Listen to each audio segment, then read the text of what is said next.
নবীর উম্মতরে মাত্র 60 থেকে 70 বা 100 বছর হায়াত দিয়েছে, কিন্তু আল্লাহ তাআলা এই 100 বছর হায়াতের মধ্যে এমন বরকত দিয়ে দিয়েছে, এই 100 বছর হায়াতের মধ্যে যদি কোনো ব্যক্তি, কোনো বান্দা রসুলের কোনো উম্মত আল্লাহর রসুলকে অনুসরণ করে, আল্লাহ তাআলার হুকুম পালন করে 900 বছর 1400 বছর ইবাদত বন্দেগী করে যে সওয়াব অর্জন করেছে, যে লাভবান তারা হয়েছে, জান্নাতে যতটুকু মর্যাদার অধিকারী তারা হয়েছে, তার চেয়ে অধিক এই উম্মত জান্নাতের মধ্যে মর্যাদা পায় দেয়। তাহলে আমাদের এই 60-70 বছর জিন্দেগি আমাদেরকে দ্বীনের রাস্তা কাটানো দরকার কিনা? আল্লাহ তাআলার ইবাদত বন্দেগী করা দরকার কিনা? মুসা নবীর এক উম্মত, এক নারী বিদ্যা, রাস্তা দিয়ে মুসা নবী আল্লাহ তাআলার সাথে তুর পাহাড়ের কথা কইতে যান।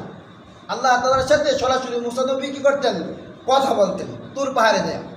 যখন রাস্তা দিয়ে যায় তখন এক বিদ্যা মহিলা বলতেছে, মুসা এদিকে আসো, তুমি তো তোমার রব আল্লাহ তাআলার সাথে কথা বলতে যাইতেছ, তুমি তোমার আল্লাহকে বইলো আমার নাতিনটার বয়স মাত্র 300 বছর, এখনও বিবাহ শাদী করে না, বাড়ি গাড়ি কোনো কিচ্ছু করে না, আল্লাহ তাআলা তাকে কেন এত তাড়াতাড়ি মৃত্যু দিয়ে দিন?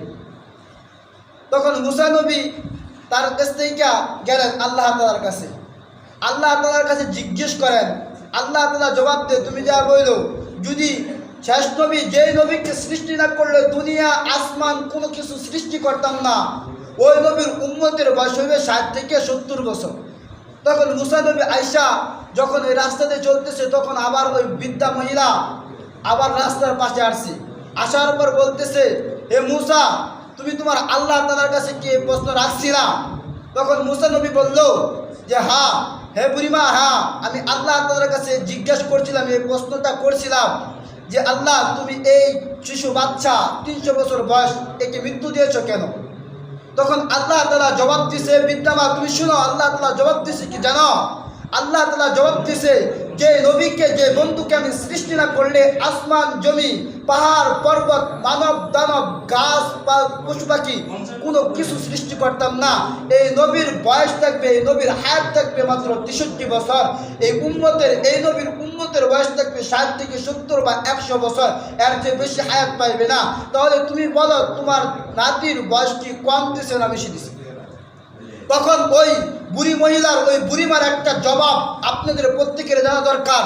ওই জবাবটা ছিল, ওই বুড়িমা বলতেছেন, ওই বুড়িমা বলছিলেন যে মুসা, শুনে রাখো, আমি যদি 60 থেকে 70 বছর জিন্দেগি পাইতাম, তাহলে আমি বুড়ি এক সেজদা দিয়ে, আল্লাহর জন্য এক সেজদা দিয়ে এই সময়টুকু কাটিয়ে দিতাম।